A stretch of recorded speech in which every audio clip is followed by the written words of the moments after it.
Привет, с вами Катя и Артем, и сегодня мы едем на поезде из Роттердама в Утрехт. Поезда в Нидерландах скоростные, дорога займет около получаса, но стоят они достаточно дорого, нам билет обошелся в 10 евро. Вот мы на станции Утрехт Централ, это самая большая железнодорожная станция страны. Здесь есть несколько велопарковок, автобусная и трамвайная остановки.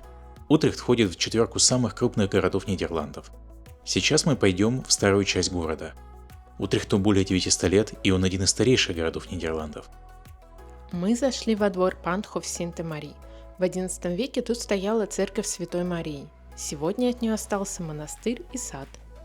Я обожаю растения, поэтому этот сад меня приятно удивил. Тут высажено более 200 видов. Есть сайт с картой, где указано, что где растет.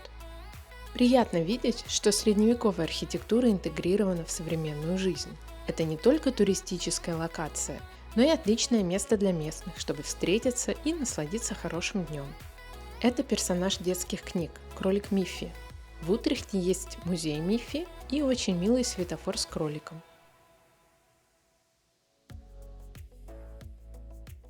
Обратите внимание, какие узкие дома. Каналы в городе появились примерно в XII веке. Они разделили улицы на два уровня. На уровне воды выгружали товар прямо в склады. Сейчас в них кафешки, магазинчики или квартиры. Активная пешеходная зона выше, там же ездят машины. Стоят столики, чтобы посидеть в тенечке деревьев. Рядом горшки с цветами. Деревья старые и корнями в некоторых местах подняли брусчатку. Поэтому у воды стоят таблички с предупреждением, что можно споткнуться.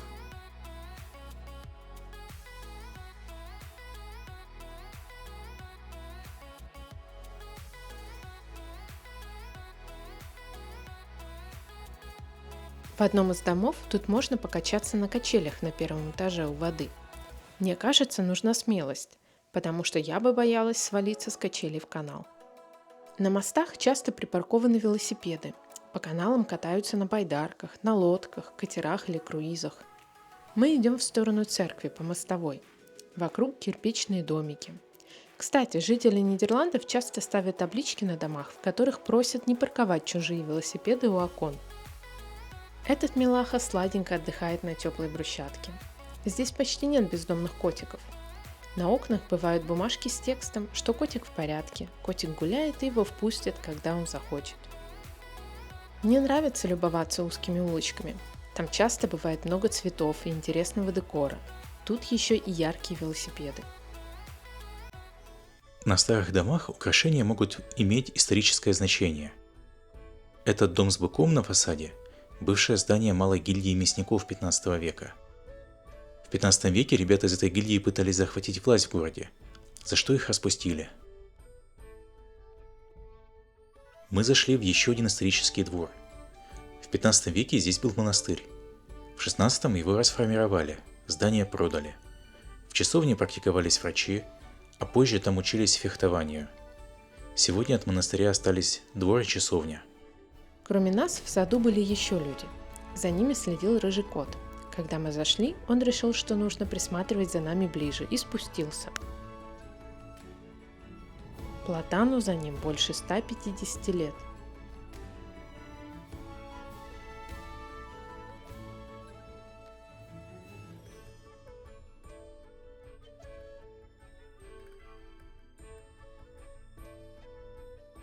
Мы сейчас пойдем к церкви Святого Мартина. Это церковная башня слева на рисунке.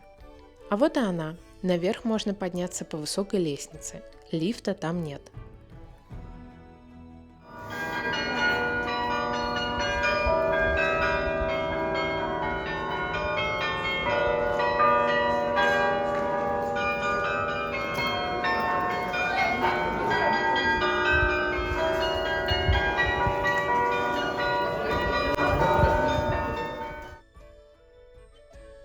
Входим в церковь. Впереди готические окна арки и за ними внутренний двор. До церкви на этом месте стояла римская крепость.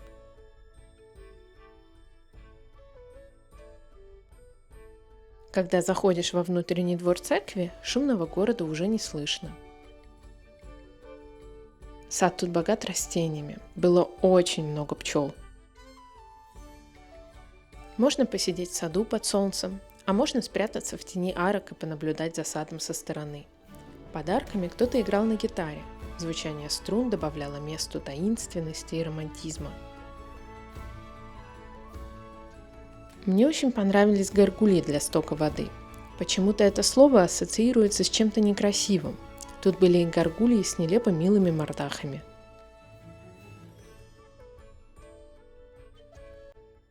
По дороге к вокзалу есть два арт-объекта. Рядом с торговым центром, он слева, стоит небесный чайник. Так называется скульптура художницы Лили ван дер Стокер.